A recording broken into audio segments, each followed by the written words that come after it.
처음에는 정말 그냥 고장난 수도꼭지였어요. 형부에게 도움을 청한 것도 단순히 수리 때문이었고요. 하지만 그 작은 틈으로 스며든 것은 물이 아니었습니다. 외로움이었어요. 그리움이었고 위로였고, 그리고 결국에는 멈출 수 없는 감정의 홍수가 되어버렸죠. 그날 정말 단순한 수도꼭지 고장이 우리를 만나게 했어요. 그리고 그 순간부터 우리는 서로의 빈 곳을 채우기 시작했습니다.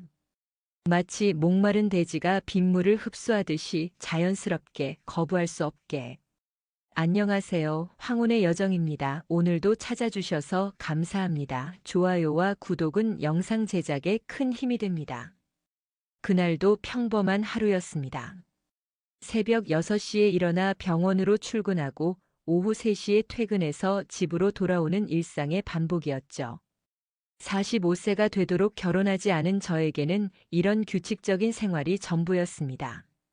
언니가 세상을 떠난 지 1년이 지났지만 여전히 그 빈자리는 컸어요. 특히 형부가 걱정되었습니다.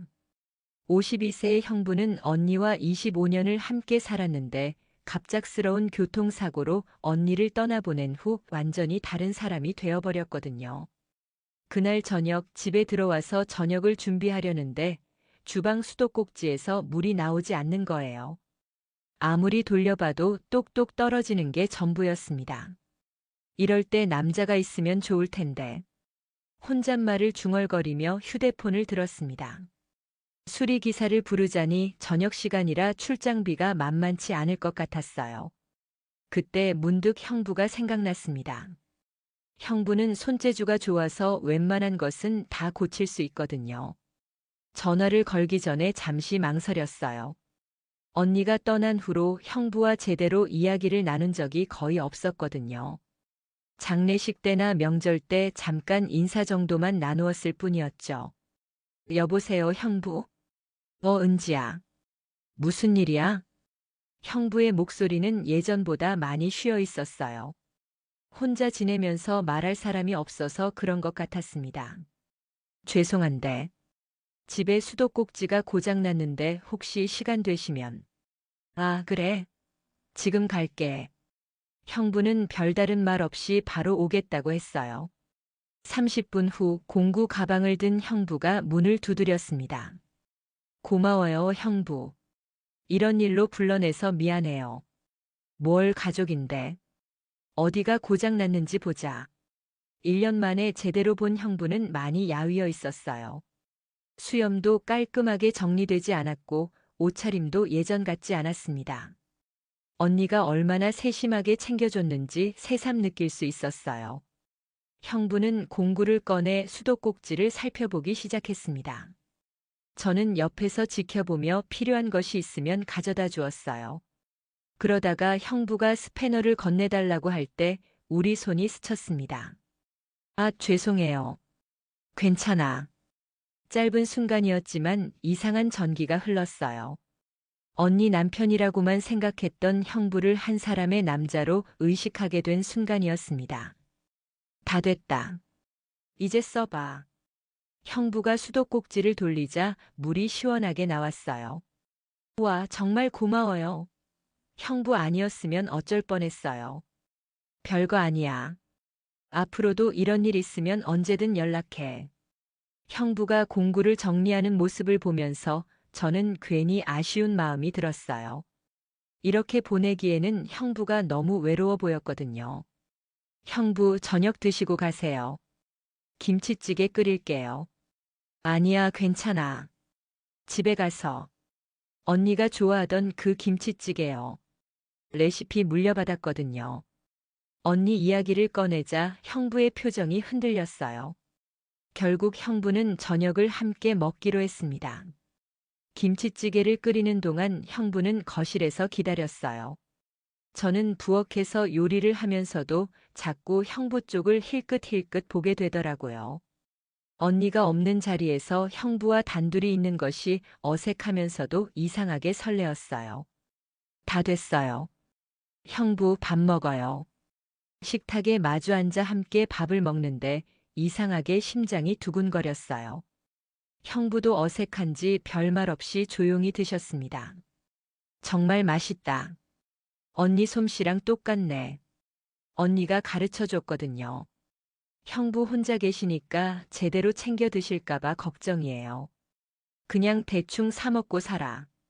요리할 기분도 안 나고. 형부의 목소리에 깊은 외로움이 묻어 있었어요. 저도 혼자 살지만 형부의 외로움은 저와는 차원이 달랐습니다. 25년을 함께한 사람을 잃는다는 것이 얼마나 힘든 일인지 조금이나마 이해할 수 있었어요. 형부도 많이 힘드시죠? 응. 솔직히 말하면. 아직도 집에 들어가면 언니가 있을 것 같아. 현관문 열 때마다 다녀왔습니다 하고 말하는 습관이 아직도 남아있어. 형부의 눈가가 촉촉해졌어요. 저도 모르게 눈물이 났습니다. 언니도 형부 걱정하고 있을 거예요. 은지야, 너도 혼자 살면서 외롭지 않아? 갑작스러운 질문에 저는 당황했어요. 평소에는 혼자 사는 것이 편하다고 생각했는데 형부와 이렇게 마주 앉아 이야기를 나누니 제가 얼마나 외로웠는지 새삼 깨달았거든요. 저는 일에 바빠서 외로울 틈이 없어요. 그래도 가끔은 누군가와 이렇게 밥 먹고 이야기하고 싶을 때가 있을 텐데. 형부의 말에 가슴이 뭉클했어요. 정말 오랜만에 누군가와 마음을 터놓고 이야기하는 기분이었거든요. 그날 밤 형부는 9시가 넘어서야 집으로 돌아갔어요. 혼자 남은 저는 설거지를 하면서 계속 형부 생각이 났어요. 수도꼭지 고치러 온 것뿐인데 왜 이렇게 마음이 복잡한지 모르겠더라고요. 그날 밤 저는 잠들기 전까지 형부 생각을 했어요. 언니의 남편이라고만 생각했던 형부가 이제는 한 사람의 외로운 남자로 보이기 시작했습니다. 그 일이 있고 나서 일주일 정도 지났을 때 또 다른 문제가 생겼어요. 이번에는 거실 전구가 나간 거였습니다. 키가 작은 저로서는 높은 곳의 전구를 갈기가 어려웠어요. 망설이다가 다시 형부에게 전화를 걸었습니다. 형부, 또 죄송한데 전구 좀 갈아주실 수 있어요? 응, 금방 갈게. 이번에는 더 빨리 와주셨어요. 전구를 갈면서 형부가 말했습니다. 은지야, 이런 일들은 미리미리 점검해야 해. 혼자 사는 여자가 이런 거 하나하나 업체 부르면 돈도 많이 들고. 네, 알고 있는데 키가 작아서. 앞으로는 이런 일 있으면 그냥 연락해. 어차피 집에 혼자 있어봤자 할 일도 없고. 형부의 말에 마음이 따뜻해졌어요. 저를 진심으로 걱정해주는 것 같았거든요. 그럼 오늘도 저녁 드시고 가세요. 된장찌개 끓일게요. 자꾸 이러면 미안한데. 뭘요? 저도 혼자 먹으면 심심해요. 이번에는 형부도 별다른 거부 없이 수락했어요. 두 번째 함께하는 저녁이었지만 첫 번째보다는 훨씬 자연스러웠습니다. 형부, 요즘 회사는 어때요? 그냥 그래. 일은 적당히 하고 퇴근하고, 야근할 이유도 없고, 언니 살아계실 때는 야근도 많이 하셨잖아요. 그때는 집에 가면 언니가 기다리고 있으니까 미안하기도 하고 빨리 가고 싶기도 하고 그랬는데 지금은 집에 가봤자 혼자니까. 형부의 말에서 깊은 허무함이 느껴졌어요. 삶의 이유를 잃어버린 사람의 모습이었습니다. 형부, 그래도 건강은 챙기셔야 해요. 언니가 걱정할 거예요. 은지야, 너는 정말 언니를 닮았다. 말하는 것도 그렇고 걱정해주는 것도 그렇고. 그 말을 들었을 때 저는 복잡한 감정이 들었어요. 기쁘면서도 왠지 모르게 서운했거든요. 형부가 저를 언니의 대체제로 보는 것은 아닌지 하는 생각이 들었습니다. 그날부터 형부는 일주일에 두세 번씩 저희 집에 오게 되었어요. 처음에는 뭔가 고칠 일이 생겨서 오셨는데 나중에는 그냥 안부 확인차 왔다며 들르기 시작했습니다. 어느 토요일 오후 형부가 갑자기 찾아왔어요. 은지야, 혹시 시간 있으면 마트 좀 같이 갈래? 혼자 가니까 뭘 사야 할지 모르겠어. 네, 좋아요. 형부 차를 타고 대형마트에 갔어요. 함께 장을 보는 것이 이렇게 자연스러울 줄 몰랐습니다. 형부는 생활용품을, 저는 식재료를 골랐어요. 형부, 이거 사세요. 혼자 살 때 필요해요. 이건 뭐야? 전자레인지용 용기요. 이거 있으면 간단한 요리하기 편해요. 마치 부부가 장 보는 것처럼 자연스럽게 이야기하며 물건을 골랐어요. 계산할 때 형부가 제 물건까지 함께 계산하려고 해서 깜짝 놀랐습니다. 형부, 제 건 따로 할게요. 괜찮아, 내가 낼게. 그러시면 안 돼요. 자꾸 저녁 얻어먹는데 이것도 못하겠어? 결국 형부가 장보기 비용을 모두 지불했어요. 집으로 돌아오는 차 안에서 이상한 기분이 들었어요. 누군가와 이렇게 일상을 공유하는 것이 얼마나 그리웠는지 새삼 깨달았거든요. 형부, 오늘 저녁에는 뭘 해드릴까요? 은지야, 자꾸 이러면 미안해. 내가 너무 의존하는 것 같아. 무슨 말씀이세요? 저도 좋아요. 혼자 해먹으면 맛없잖아요. 그날 저녁에는 형부가 좋아한다는 갈비찜을 만들었어요. 언니에게 배운 레시피대로 정성껏 만들었더니 형부가 정말 맛있게 드셨습니다. 정말 맛있다. 언니 솜씨보다 더 좋은 것 같은데? 언니가 들으면 삐질 텐데요. 하, 그렇겠네. 식사 후에는 함께 설거지를 했어요. 형부가 설거지를 하고 저는 닦아서 정리했습니다. 좁은 주방에서 함께 일하다 보니 자연스럽게 몸이 스쳤어요. 아, 죄송해요. 괜찮아. 하지만 점점 이런 스킨십이 자연스러워졌어요. 어깨가 닿고 손이 스치고 그럴 때마다 이상한 전기가 흘렀습니다. 설거지를 마치고 거실에서 커피를 마시며 이야기를 나누었어요. 형부는 언니와의 추억을, 저는 병원에서 있었던 일들을 이야기했습니다.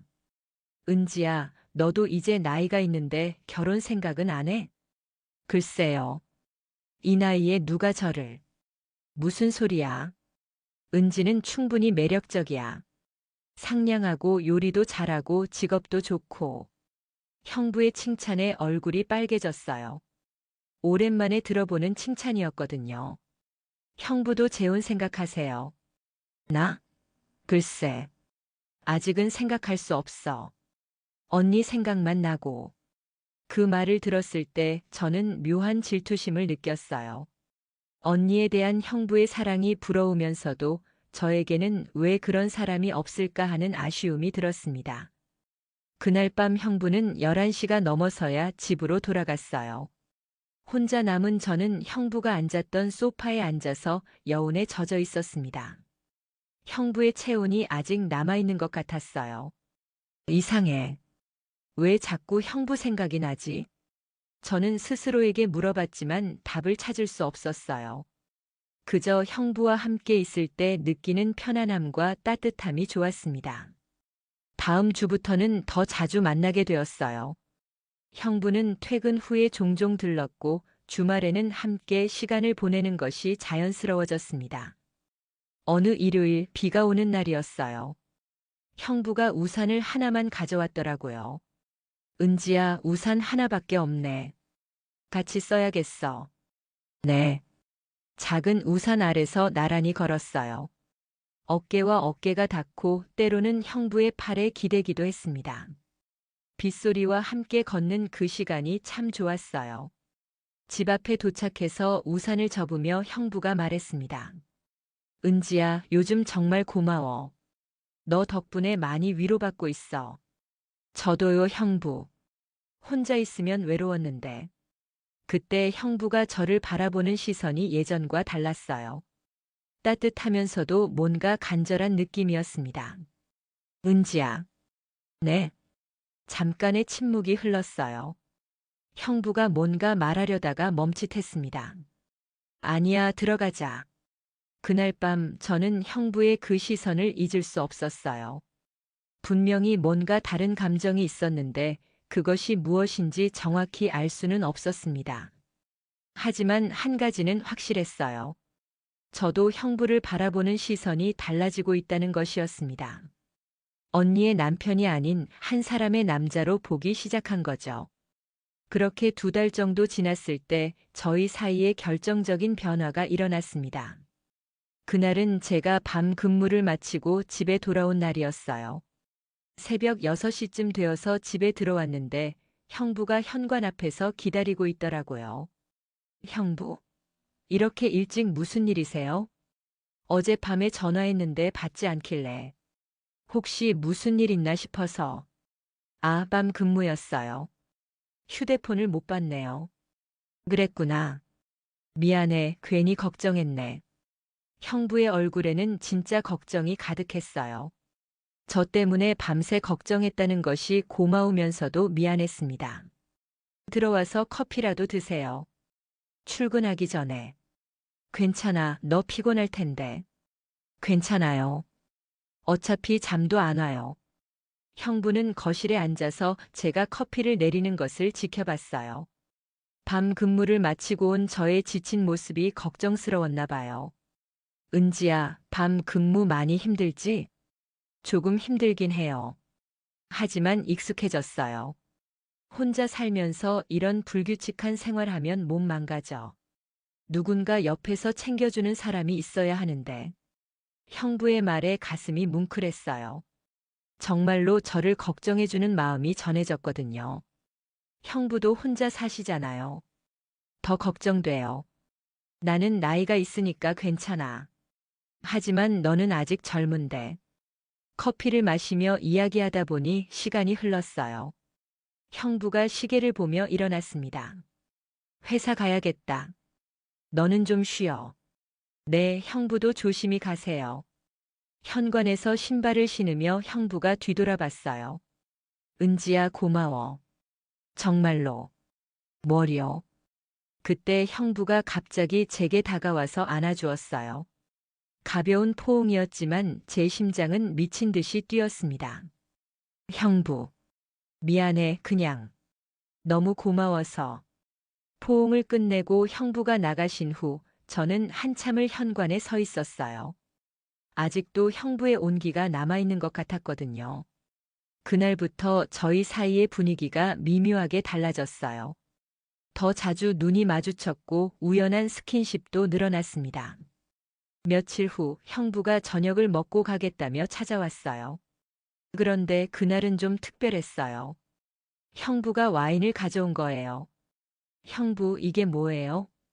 언니가 좋아하던 와인이야. 집에 혼자 두기가 그래서. 같이 마실까? 저는 술을 잘 못해요. 조금만. 한 잔 정도.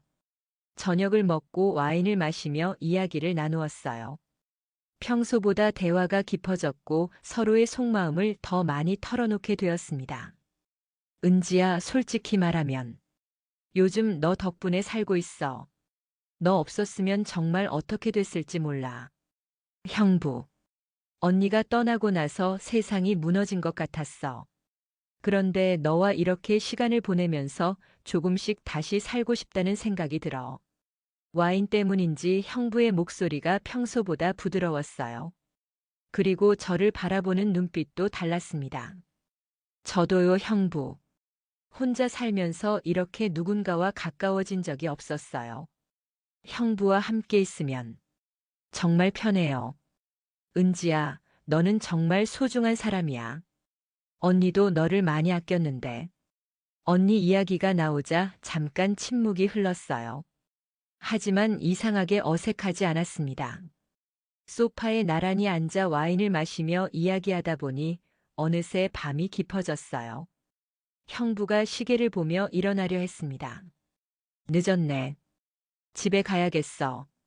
형부, 오늘은 그냥 여기서 주무세요. 제가 왜 그런 말을 했는지 모르겠어요. 와인 때문이었을까요? 아니면 형부를 보내기 싫었던 걸까요? 은지야, 그러면 안 돼. 혼자 사는 여자 집에서. 괜찮아요. 객실도 있고요. 정말 괜찮아? 네. 그날 밤 형부는 우리 집에서 머물렀어요. 객실에서 주무시긴 했지만 같은 집에 형부가 있다는 것만으로도 이상한 설렘이 있었습니다. 새벽에 잠깐 일어나서 화장실에 갔다가 거실을 지나는데 형부가 소파에 앉아 있더라고요. 형부, 잠 못 주무세요? 응, 잠이 안 와서. 저는 형부 옆에 앉았어요. 새벽 공기는 차가웠지만 형부 곁에 있으니 따뜻했습니다. 뭔가 생각이 많으신가 봐요. 은지야, 내가 이래도 될까? 뭐가요? 너와 이렇게 가까워져도 될까? 언니한테 미안하고. 형부의 고민이 제 고민이기도 했어요. 저도 같은 생각을 하고 있었거든요. 형부, 우리는 서로 위로가 되어주는 거잖아요. 언니도 이해하실 거예요. 정말 그럴까? 네. 그때 형부가 제 손을 잡았어요. 따뜻하고 큰 손이었습니다. 은지야, 너 없으면 안 될 것 같아. 저도요, 형부. 우리는 아무 말 없이 손을 잡고 앉아 있었어요. 그리고 어느 순간 형부가 제 얼굴에 가까이 다가왔습니다. 은지야, 형부. 첫 번째 키스였어요. 부드럽고 조심스러운 키스였습니다. 키스가 끝나고 우리는 서로를 바라봤어요. 미안해, 은지야. 내가 너무. 괜찮아요, 형부. 저도. 좋았어요. 그날 밤 우리는 선을 넘었습니다. 객실에서 함께 밤을 보냈어요. 25년간 한 사람만 사랑했던 형부에게도 45년간 혼자 살아온 저에게도 새로운 경험이었습니다. 형부, 저 이런 거 처음이에요. 무서워요. 나도 그래, 은지야. 언니 말고는 처음이야. 서로의 외로움을 달래주듯 조심스럽게 사랑을 나눴어요. 그 순간 모든 죄책감과 불안이 사라졌습니다. 오직 서로를 필요로 하는 마음만 남았어요. 그 일이 있고 난 후 우리의 관계는 완전히 달라졌어요. 형부는 거의 매일 우리 집에 오게 되었고 주말에는 함께 보내는 것이 당연해졌습니다. 은지야, 나 오늘 일찍 퇴근했어. 형부 벌써 오셨어요? 이제는 형부가 집 열쇠까지 갖고 있었어요. 제가 밤 근무일 때도 집에서 기다리고 있곤 했습니다. 오늘 힘들었지? 어서 와서 씻어. 형부가 있으니까 정말 좋아요. 함께 저녁을 준비하고 함께 먹고 함께 설거지하는 것이 너무나 자연스러워졌어요. 마치 정말 부부가 된 것 같았습니다. 어느 날 밤 침대에 누워서 형부가 말했어요. 은지야, 이런 말 해도 될까? 무슨 말이요? 너와 함께 있으면. 언니와는 다른 느낌이야. 언니는 25년을 함께 했으니까 편안했다면 너와는 새로운 설렘이 있어. 형부의 고백에 가슴이 두근거렸어요. 언니와 비교당하는 것이 싫었는데 이번에는 좋은 의미였거든요. 정말요? 정말이야. 너는 너만의 매력이 있어. 언니와는 전혀 다른. 저도 형부와 함께 있으면 정말 행복해요. 이런 기분 처음이에요. 하지만 행복한 시간과 함께 불안도 커져갔어요. 주변 사람들의 시선 때문이었습니다. 은지 씨, 요즘 어떤 남자분이 자주 오시던데요? 아파트 같은 층에 사는 아주머니가 넌지시 물어봤어요. 아, 그분은 제 형부예요. 형부? 아, 언니분 남편? 네. 언니분이 돌아가셨다고 들었는데. 그럼 혼자 사시는 거네요. 외로우시겠어요. 아주머니의 말에는 의미가 담겨 있었어요. 동네 사람들이 우리 관계를 의심하기 시작한 것 같았습니다. 병원에서도 문제가 생겼어요. 은지 선배, 요즘 좋은 일 있으세요? 얼굴이 환해지셨는데? 후배 간호사가 물어봤어요. 별일 없는데? 혹시 연애하세요?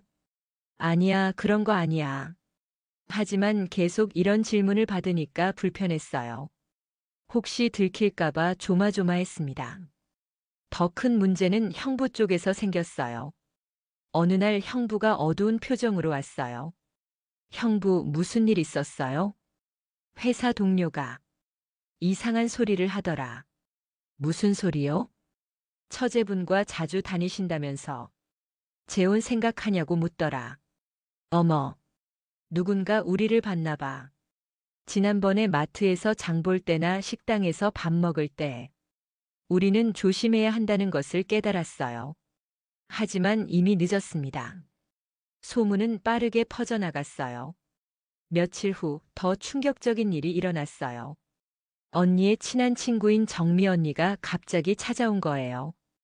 은지야, 안에 계시죠? 정미 언니의 목소리가 평소와 달랐어요. 문을 열어보니 굳은 표정이었습니다. 정미 언니, 어쩐 일이세요? 들어가도 될까?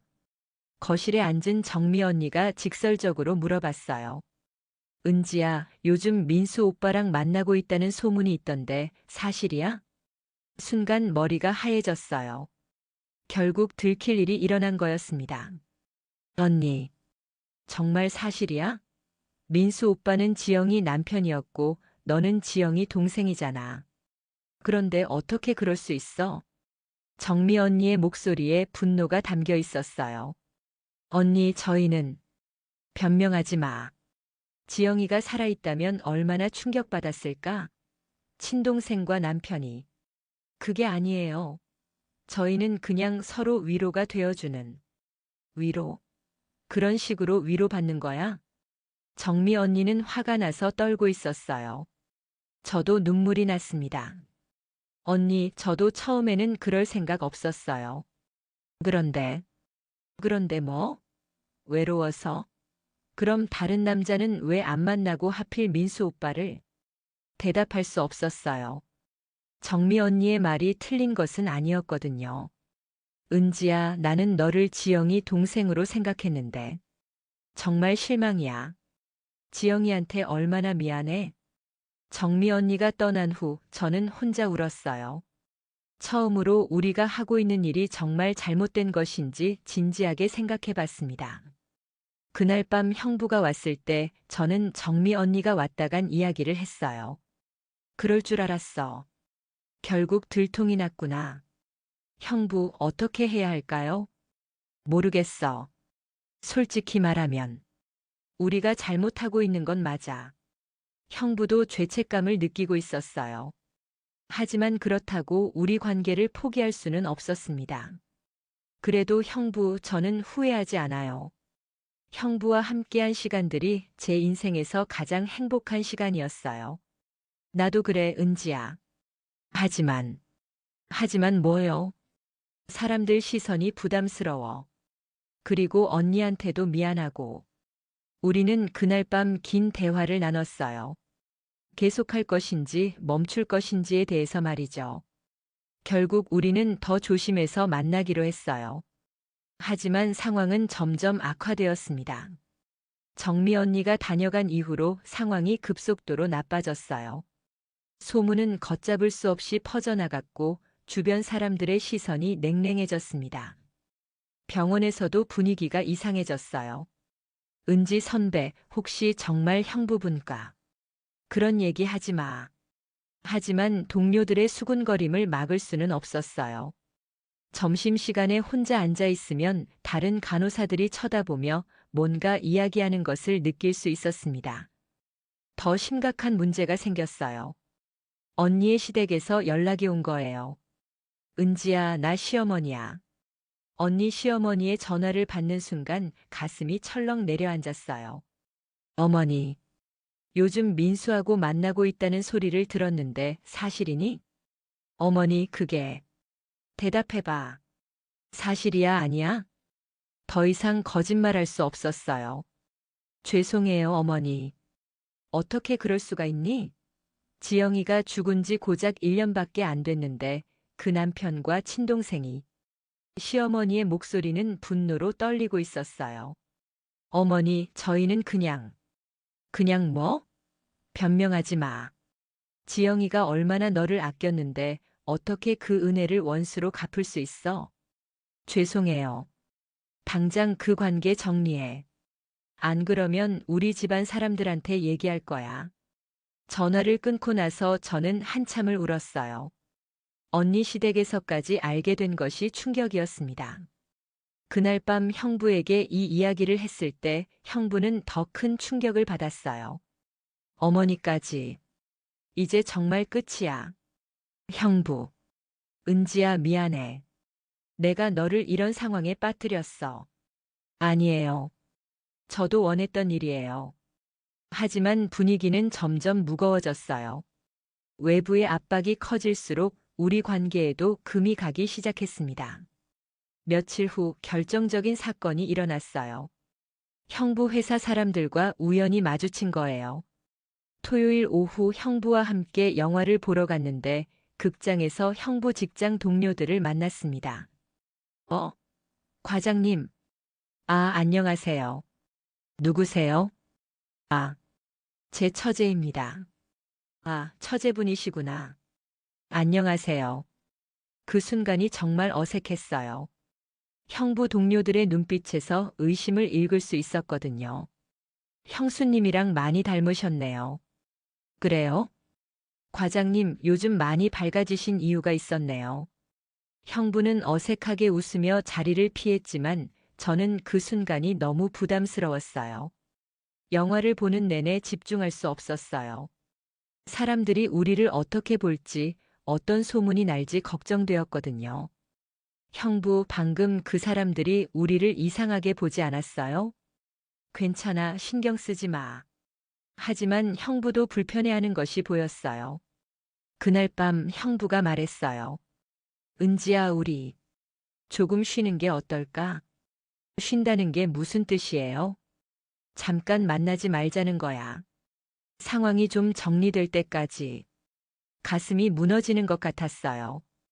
형부, 저 때문에 힘드신 거예요? 그게 아니야. 하지만 이렇게 계속하면 너만 상처받을 것 같아. 저는 괜찮아요. 괜찮지 않아. 벌써 병원에서도 소문나고 어머니한테까지 혼나고 내가 너를 지켜주지도 못하면서 이기적으로 붙잡고 있는 것 같아. 형부의 말에 할 말이 없었어요. 실제로 저는 여러 방면에서 압박을 받고 있었거든요. 그럼 언제까지요? 조금만. 소문이 잠잠해질 때까지만.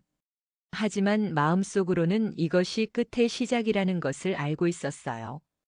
형부와 잠시 거리를 두기로 한 후 저는 정말 힘든 시간을 보냈어요. 혼자 있는 시간이 많아지니 온갖 생각이 다 들었습니다. 정말 우리가 잘못한 걸까? 언니라면 정말 화낼까? 형부는 지금 뭐 하고 있을까? 일주일 정도 연락을 안 하고 지냈는데 견딜 수가 없었어요. 형부 없는 일상이 이렇게 공허할 줄 몰랐거든요. 병원에서 일할 때도 집중이 안 됐어요. 은지 선배, 괜찮으세요? 얼굴이 안 좋아 보이는데. 응, 괜찮아. 하지만 괜찮지 않았어요. 밤에 잠도 잘 안 오고 식욕도 없었습니다. 일주일 후 형부에게서 문자가 왔어요. 괜찮아? 몸은 좀 어때? 그 짧은 문자만 봐도 눈물이 났어요. 형부도 저를 그리워하고 있다는 것이 느껴졌거든요. 보고 싶어요. 답장을 보냈더니 곧바로 전화가 왔어요. 은지야. 형부. 전화로 서로의 목소리만 들어도 벅찼어요. 나도 보고 싶어. 너무 보고 싶어서 미칠 것 같아. 그럼 만나요. 하지만 한 번만. 정말 한 번만요. 결국 형부는 그날 밤 우리 집에 왔어요. 일주일 만에 보는 형부는 많이 야위어 있었습니다. 형부 많이 힘드셨죠? 너도 많이 힘들었지? 우리는 아무 말 없이 서로를 꼭 안았어요. 그 순간 일주일간의 그리움이 모두 폭발했습니다. 은지야, 너 없으니까 정말 못 살겠어. 저도요, 형부. 어떻게 살았는지 모르겠어요. 그날 밤 우리는 더욱 간절하게 사랑을 나눴어요. 헤어질지도 모른다는 불안감 때문에 더욱 절실했습니다. 형부, 우리 헤어지면 안 돼요. 저는 형부 없으면 안 돼요. 나도 그래, 은지야. 다른 사람들이 뭐라고 하든 상관없어. 너만 있으면 돼. 하지만 현실은 만만하지 않았어요.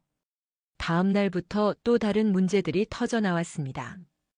병원 원장님이 저를 부르신 거예요. 은지 간호사, 잠깐 이야기 좀 하자. 원장실에 들어가니 원장님의 표정이 심각했어요. 최근에 내 주변에서 좀 이상한 소문이 들리던데. 원장님, 개인적인 일이라고 해서 병원에서 신경 쓰지 않으려고 했는데 다른 직원들한테까지 영향을 주고 있어. 죄송합니다. 은지야, 내가 어떤 사람인지 나는 알고 있어. 15년간 성실하게 일했고 환자들한테도 평판이 좋고. 하지만 이런 소문은 병원 이미지에 좋지 않아. 알고 있습니다. 정리할 건 정리하고 병원에서만큼은 프로답게 행동해줘. 원장님의 말씀에 더욱 위축되었어요. 병원에서까지 압박을 받으니 정말 숨이 막혔습니다. 집에 돌아와서 형부에게 이 이야기를 했더니 형부가 더 심각하게 받아들였어요. 이제 정말 안 되겠어. 내 직장까지 영향을 받으면. 괜찮아요, 형부. 견딜 수 있어요. 견딜 수 있는 문제가 아니야. 너는 15년간 쌓아온 커리어가 있잖아. 형부는 저보다 더 걱정하고 있었어요. 하지만 더 큰 충격이 기다리고 있었습니다. 며칠 후 형부의 딸 수정이가 갑자기 찾아온 거예요. 수정이는 대학교 4학년으로 언니와 형부의 외동딸이었어요. 언니가 세상을 떠난 후로는 아버지를 많이 챙기며 지냈는데 그날 찾아온 수정이의 표정이 심상치 않았어요. 고모 안녕하세요. 수정아, 어쩐 일이야? 할 말이 있어서요. 거실에 앉은 수정이가 조심스럽게 입을 열었어요. 고모, 요즘 아빠랑 만나고 계시는 게 사실인가요? 순간 머리가 하얘졌어요. 수정이까지 알게 된 거였습니다. 수정아, 엄마 친구분이 저한테 말씀하시더라고요. 아빠가 고모랑 자주 다니신다고. 수정아, 그게 정말인가요? 더 이상 숨길 수 없었어요. 미안해, 수정아. 수정이의 눈에 눈물이 고였어요. 어떻게 그러실 수 있어요? 엄마가 돌아가신 지 겨우 1년밖에 안 됐는데. 수정아, 고모가 설명할게. 설명할 게 뭐가 있어요? 엄마 동생이랑 아빠가. 수정이는 울먹이며 말했어요. 고모, 저는 고모를 정말 좋아했어요. 엄마 없어서 외로울 때 고모가 많이 위로해 주셨잖아요. 그런데 어떻게 이럴 수 있어요? 수정아, 아빠도 이상해요. 요즘 너무 밝아지셔서 이상하다 했더니. 수정이의 말에 가슴이 아팠어요. 딸의 눈에는 아버지가 어머니를 너무 빨리 잊어버린 것처럼 보였을 거예요. 수정아, 미안해. 정말 미안해. 고모, 제발 아빠랑 헤어져 주세요. 아빠는 엄마만 사랑해야 해요. 수정이가 울면서 부탁했어요. 그 모습을 보니 정말 죄스러웠습니다. 수정이가 간 후 저는 하루 종일 울었어요. 형부에게도 연락하지 못했습니다. 어떤 얼굴로 만나야 할지 모르겠더라고요. 다음 날 형부가 찾아왔을 때 형부도 많이 상처받은 것 같았어요. 수정이가 어젯밤에 나한테도 왔어. 뭐라고 했어요? 울면서. 엄마를 배신하지 말라고 했어. 형부. 은지야, 이제 정말 끝내야 할 것 같아. 그 말을 들었을 때 마음이 무너지는 것 같았어요. 딸까지 아프게 하면서 할 일은 아닌 것 같아. 그럼 정말 끝내는 거예요? 미안해, 은지야. 정말 미안해. 형부도 울고 있었어요. 하지만 결심은 굳어 보였습니다. 그날 밤 형부가 돌아간 후 저는 언니 사진 앞에 앉았어요. 언니의 영정 사진을 보면서 많은 생각이 들었습니다. 언니 미안해. 언니는 여전히 따뜻하게 웃고 있었어요. 그 미소를 보니 더욱 죄스러웠습니다. 언니, 나는 정말 언니를 사랑했어. 그런데 어떻게 이럴 수 있을까?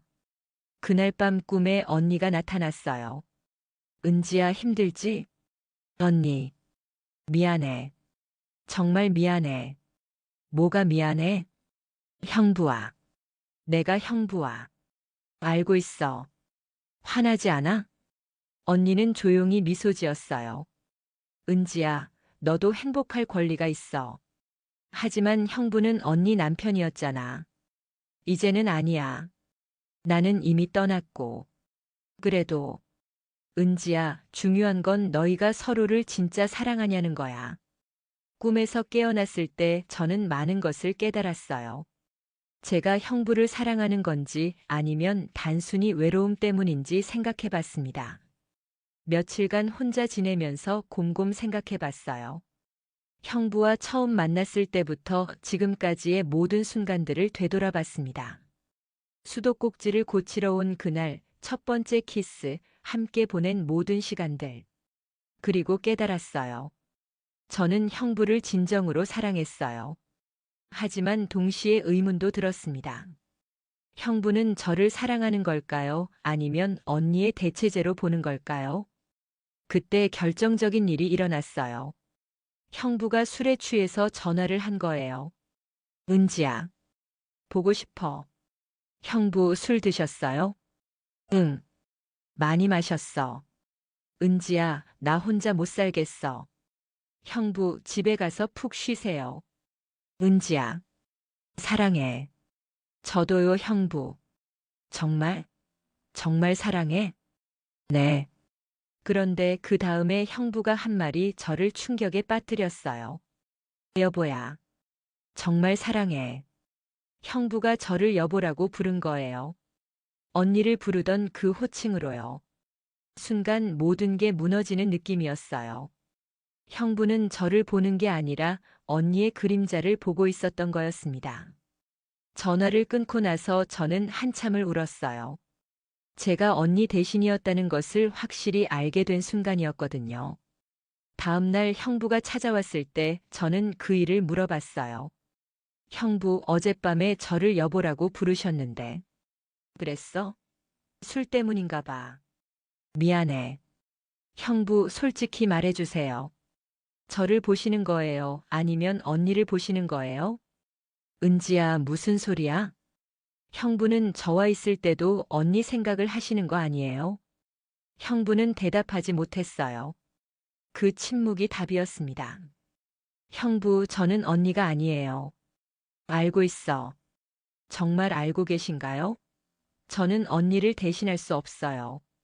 그때서야 형부가 말했어요. 은지야, 미안해. 솔직히 말하면 처음에는 내가 언니와 비슷해서 위로가 되었어. 하지만 지금은 정말 너를 사랑해. 정말요? 정말이야. 너는 언니와 다른 매력이 있어. 하지만 저는 더 이상 확신할 수 없었어요. 형부의 사랑이 진짜인지 아니면 언니에 대한 그리움인지 구분할 수 없었거든요. 며칠 후 저는 병원에서 인상 깊은 장면을 목격했어요. 50대 부부가 함께 검진을 받으러 왔는데 그 부부의 모습이 정말 아름다웠어요. 여보, 아파요? 괜찮아요. 당신 때문에 아픈 것도 안 아픈 것 같아요. 40년을 함께 산 부부였는데 서로를 바라보는 눈빛이 여전히 애틋했어요. 진짜 사랑이 무엇인지 보여주는 모습이었습니다. 그 순간 깨달았어요. 진정한 사랑은 누군가의 대체제가 되는 것이 아니라 그 사람 자체로 사랑받는 거라는 것을요. 그날 밤 저는 형부에게 마지막 이야기를 하기로 결심했어요. 형부, 얘기 좀 해요. 무슨 얘기? 우리 관계에 대해서요. 형부의 표정이 굳어졌어요. 제 목소리에서 진지함이 느껴졌나 봐요. 형부, 정말 솔직하게 말씀해 주세요. 저를 사랑하시는 거예요? 아니면 언니가 그리워서 저와 함께 계시는 거예요? 은지야, 왜 자꾸 그런 말을? 대답해 주세요. 형부는 한참을 고민하더니 말했어요. 솔직히 말하면, 처음에는 내가 언니를 닮아서였어. 말하는 것도 행동하는 것도 요리하는 것도 모든 게 언니를 떠올리게 했어. 역시 제 예상이 맞았어요. 하지만 지금은 달라. 너는 언니와 다른 사람이야. 더 다정하고 더 세심하고. 형부, 그것도 비교하는 거잖아요. 뭐? 언니와 비교해서 제가 더 이렇다, 더 저렇다고 하시는 것 자체가 아직도 언니 그림자에서 벗어나지 못한 거예요. 형부는 할 말이 없었어요. 형부, 저는 언니의 대체제가 되고 싶지 않아요. 저는 그냥 은지로 사랑받고 싶어요. 은지야. 그런데 형부는 아직도 저를 온전한 저로 보지 못하시는 것 같아요. 그날 밤 저는 형부에게 정말 마지막 사랑을 주었어요. 이제 정말 끝이라는 마음으로요. 형부, 이제 정말 끝내요. 은지야, 제발. 안 돼요. 이렇게 계속하면 저도 형부도 언니도 모두 불행해져요. 하지만 너 없으면 난. 형부도 새로운 시작하세요. 저 같은 사람 말고 정말 사랑할 수 있는 사람을 만나세요. 형부는 울먹이며 저를 붙잡으려 했지만 저는 마음을 돌리지 않았어요. 형부 고마웠어요. 정말로요. 형부 덕분에 사랑이 뭔지 알게 됐어요. 은지야. 하지만 이제 정말 끝이에요. 연락도 하지 마세요. 그날 밤 형부가 집을 떠난 후 저는 언니 사진 앞에 앉았어요. 언니, 이제 정말 끝냈어. 미안했어. 언니는 여전히 따뜻하게 웃고 있었어요. 언니, 형부 잘 부탁해. 좋은 사람 만나서 행복하게 살 수 있도록 도와줘. 그날 밤 저는 처음으로 편안하게 잠들 수 있었어요. 죄책감에서 벗어났다는 해방감 때문이었습니다. 형부와 헤어진 후 처음 몇 주는 정말 힘들었어요. 혼자 있는 시간이 너무 길게 느껴졌고 자꾸 형부 생각이 났습니다. 하지만 시간이 지나면서 점차 마음이 정리되었어요. 저는 새로운 취미를 찾기 시작했습니다. 요가도 배우고 독서 모임에도 가입했어요. 은지 씨, 요즘 표정이 많이 밝아지셨네요. 요가 선생님이 말씀해 주셨어요. 그래요? 네, 처음 오셨을 때보다 훨씬 평온해 보이세요. 정말 그랬어요. 마음의 짐을 내려놓고 나니 훨씬 가벼워졌습니다. 병원에서도 예전처럼 집중해서 일할 수 있게 되었어요. 환자들을 돌보는 것에서 새로운 보람을 찾았습니다. 은지 선배, 요즘 정말 다른 사람이 된 것 같아요. 더 따뜻해지신 것 같아요. 후배 간호사의 말에 뿌듯했어요. 제가 성장했다는 것을 느낄 수 있었거든요. 6개월이 지났을 때 저는 완전히 새로운 사람이 되어 있었어요. 혼자 있는 것이 외롭지 않았고 오히려 자유로웠습니다. 독서 모임에서 만난 사람들과도 좋은 관계를 맺었고 주말에는 등산도 다니며 건강도 챙겼어요. 은지야, 요즘 정말 예뻐졌다. 정미 언니가 말씀해 주셨어요. 그때 정미 언니와도 관계가 회복되었습니다. 언니, 그때는 정말 미안했어요. 괜찮아. 사람 일이 어떻게 될지 누가 알겠어? 지금 이렇게 잘 정리된 것만으로도 다행이야. 형부 소식도 가끔 들렸어요. 새로운 직장으로 이직했다는 소식이었습니다. 수정이를 통해 들은 이야기로는 많이 안정되었다고 했어요. 고모 아빠가 요즘 안정되셨어요. 예전처럼 웃으시기도 하고요. 다행이다. 수정아도 많이 힘들었지? 처음에는 힘들었는데 지금은 괜찮아요. 고모도 잘 지내시는 것 같아서 안심이에요. 수정이와의 관계도 예전처럼 돌아왔어요. 가끔 만나서 밥도 먹고 고민 상담도 해주곤 했습니다. 1년이 지난 어느 토요일 오후 저는 동네 슈퍼에서 장을 보고 있었어요. 평소처럼 혼자 필요한 것들을 고르고 있는데 익숙한 목소리가 들렸습니다. 이거 말고 저쪽 걸로 주세요. 형부의 목소리였어요. 1년 만에 듣는 목소리였습니다. 뒤돌아보니 정말 형부가 있었어요. 그런데 혼자가 아니었습니다. 50대 초반으로 보이는 단정한 여성이 함께 있었어요. 이거면 될까요? 네, 좋아요. 두 사람이 자연스럽게 대화하는 모습을 보니 새로운 연인 관계인 것 같았어요. 그때 형부가 저를 발견했어요. 은지야. 형부. 안녕하세요. 함께 있던 여성도 인사해 주셨어요. 안녕하세요. 어색한 순간이었지만 이상하게 불편하지 않았어요. 오히려 형부가 새로운 사람과 함께 있는 모습이 다행스러웠습니다. 잘 지내고 있어? 네, 잘 지내고 있어요. 형부도 건강해 보이세요. 고마워. 너도 많이 밝아 보인다. 네. 그럼. 몸 조심하고. 형부도요. 짧은 인사를 나누고 헤어졌어요. 집으로 돌아가는 길에 마음이 정말 편안했습니다. 잘 됐다. 정말 잘 됐어. 형부가 새로운 사랑을 찾은 것이 진심으로 기뻤어요. 그것이 저에게는 우리 관계가 정말 끝났다는 확신을 주었거든요. 집에 돌아와서 거울을 봤어요. 1년 전에 제 모습과는 많이 달라져 있었습니다. 더 성숙하고 더 평온한 얼굴이었어요. 이제 정말 끝이구나. 혼잣말을 하며 미소를 지었어요. 언니 사진을 보며 말했어요. 언니 고마워. 형부 좋은 사람 만났네. 언니가 도와준 거야? 언니는 여전히 따뜻하게 웃고 있었어요. 그날 밤 저는 일기를 썼어요. 오늘 형부를 만났다. 새로운 여자친구와 함께 있는 모습이 자연스러웠다. 나는 왜 이렇게 마음이 편할까? 아마도 내가 진정으로 성장했기 때문인 것 같다. 형부와의 시간은 내 인생에 큰 의미가 있었다. 비록 잘못된 관계였지만 그 덕분에 사랑이 무엇인지, 진정한 행복이 무엇인지 알게 되었다. 이제는 혼자서도 충분히 행복하다. 누군가의 대체제가 되지 않고 오롯이 나 자신으로 살아가는 것이 얼마나 소중한지 깨달았다. 형부도 행복하기를, 그리고 언니도 편안하기를 바란다. 일기를 쓰고 나니 정말 모든 것이 정리된 기분이었어요.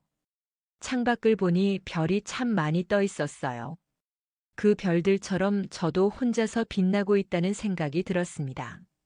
45세에 경험한 늦은 사랑이었지만 그 사랑을 통해 저는 진정한 어른이 되었어요.